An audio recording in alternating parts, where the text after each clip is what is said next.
সদকায়ে ফিতির ওয়াজিব হওয়ার কারণ হলো ঈদের দিন যাতে কোনো ব্যক্তি না খেয়ে না থাকে, আনন্দিত না হয়ে না থাকে। আল্লাহ রাসূল সাল্লাল্লাহু আলাইহি ওয়াসাল্লাম গরিব ইতিম মিসকিনদেরকে দেখতে বলেছেন, তাদেরকে তাদের খবরগিরি রাখতে বলেছেন। মাহে রমাদানের মধ্যে যদি কোনো ইতিম মিসকিনকে আপনি খাবার খাওয়ান, তাহলে আল্লাহ রাসূল সাল্লাল্লাহু আলাইহি ওয়াসাল্লাম বলেন এর সওয়াব দ্বিগুণ বৃদ্ধি পাবে। 70 গুণ বৃদ্ধির কথা বলা হয়েছে হাদিসের মধ্যে। তাহলে আমরা এটা খেয়াল রাখবো। আর পবিত্র মাহে রমাদান শেষের দিকে আমরা ঈদের আগেই, ঈদগাহে যাওয়ার আগেই আমরা সদকায়ে ফিতির আদায় করে দেব। সদকায়ে ফিতির আদায় করার ক্ষেত্রে আমরা কেউ গোলমাল করব না। সদকায়ে ফিতির কীভাবে আদায় করবেন? সবচাইতে আপনার জন্য সদকায়ে ফিতিরের হকদার হলো আপনার প্রতিবেশী, আপনার আত্মীয় স্বজন। আপনার আত্মীয় স্বজন যেমন আপনার আত্মীয়র মধ্যে আছে আপনারা পরিবারের মধ্যে একটু সবল, আপনারা টাকা পয়সা সব দিকে একটু সবল, কিন্তু আপনার আত্মীয়ের মধ্যে দেখা যায় আপনার খালা, চাচা, আপনার ফুফা, ফুফি, এরকম অনেক আত্মীয় স্বজন, নিকটবর্তী ঘনিষ্ঠ আত্মীয় স্বজন, তারা আপনার গরিব, তারা খাইতে পারে না, টাকা নেই, পয়সা নেই, এমন অনেক গরিব ইতিম মিসকিন রয়েছে। তাদেরকে আপনি সর্বপ্রথম তাদের দিকে খেয়াল রাখবেন, সদকায়ে ফিতির তাদেরকে আদায় করবেন। যদি এমন ব্যক্তি না থাকে, সবাই সবল থাকে, তাহলে আপনি কি করবেন? আপনার যে এলাকার মধ্যে আপনি বসবাস করেন, আপনার প্রতিবেশীর হক আদায় করবেন।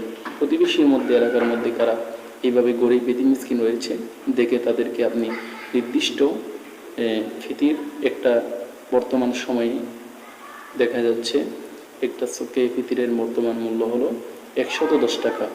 110 টাকায় আপনি সর্বনিম্ন যেটা সেটা বললাম, 110 টাকা, সর্ব উঁচুতে অনেক রয়েছে, সর্বনিম্ন 110 টাকা করে আমরা প্রতিজনের জন্য 110 টাকা করে আমরা ফিতির আদায় করে দিব।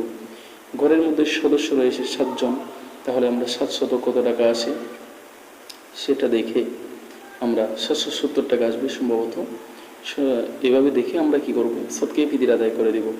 সদকায়ে ফিতির আদায় যদি না করেন, তাহলে আপনি গুনাহগার হবেন, ওয়াজিব তরকের গুনাহ হবে, কারণ সদকায়ে ফিতির আদায় করা ওয়াজিব। মাদ্রাসায়ে কওমিয়ার মধ্যে পবিত্র মাহে রমাদানে উলামায়ে কেরাম মাদ্রাসার ইতিম মিসকিন ছাত্রদের জন্য আপনাদের ধারে ধারে যায়, তারা রসিদ নিয়ে যায় যে হয় মাদ্রাসার জন্য সদকায়ে ফিতির কালেকশন করার জন্য।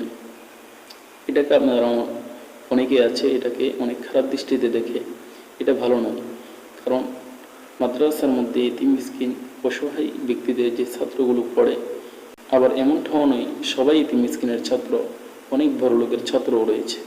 তবে বড় লোকের মাদ্রাসার মধ্যে এটা আলাদা তার ফান্ড রয়েছে, আলাদা ফান্ডের মধ্যে আলাদাভাবে তাদেরকে এখানে চালানো হয়। যারা টাকা পয়সা দিয়ে খায় তাদের জন্য টাকা পয়সার আলাদা ফান্ড রয়েছে, আর যারা সদকা ফান্ড থেকে খাবে, অর্থাৎ যাদের টাকা পয়সা নেই তাদের জন্য আলাদা ফান্ড রয়েছে।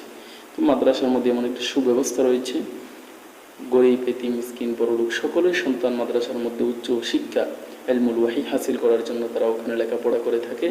তাদের পুরা বৎসরের একটা খোরাক তাদের চালানোর জন্য মাদ্রাসা এভাবে উস্তাদদেরকে, মাদ্রাসার শিক্ষকদেরকে বিভিন্ন জায়গায় পাঠিয়ে থাকেন।